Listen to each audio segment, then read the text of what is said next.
బాబు పండగ అయిపోయింది. బొబ్బుంటే బబ్బులు రావు. లేచి పనిలోకి పో. ఎక్సైటింగ్ ఏమన్నా చెప్పవే, దెబ్బకి నిద్ర మొత్తం వదిలేయాలి.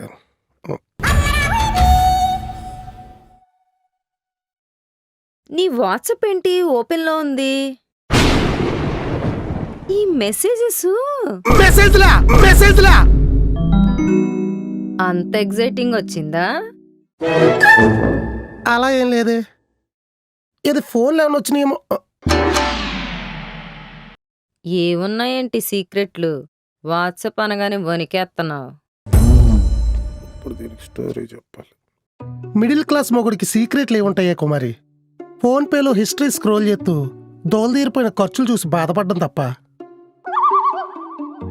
బ్యాలెన్స్ చెక్ చేస్తే నెల మొదల్లో 5 అంకెలు చూసి ఆనందం వేస్తుంది, మధ్యలో 4 అంకెలు చూసి భయం వేస్తుంది, చివరిలో 3 అంకెలు చూసి ఏడిపోతుంది. ఇవే ఒక మధ్యతరగతి వాడి ఫోన్లో ఉండే సీక్రెట్స్. అవి భార్య కంటపడితే కంటతడి పెట్టుకుంటుందనే ఈ కంగారు.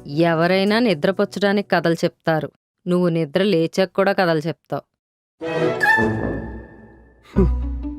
నా వ్యధలో నీకు కథలుగా ఉంటే రోజుకో కథ చెప్తా, విని ఎంటర్టైన్ అవ్వు. నీ వాట్సాప్ ల్యాప్టాప్కి లాగిన్ అయి ఉంది. ఖతం. అందులో లేత లవ్ స్టోరీ ఒకటి నడుస్తుంది. అయిపోయింది, బతికైపోయింది నీకు. Heroine age 26, hero age just 36. అభిప్రాయాలు తెలుసుకోవాలని ఆత్రం అనుకుంటా అర్ధరాత్రి వరకు చాటింగ్ చేసుకున్నారు.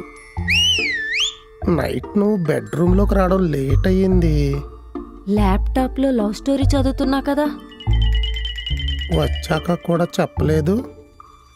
నేనొచ్చేసరికి నువ్వు నిద్రపోతున్నట్టు నటిస్తున్నావు కదా. అది కూడా చూసావా?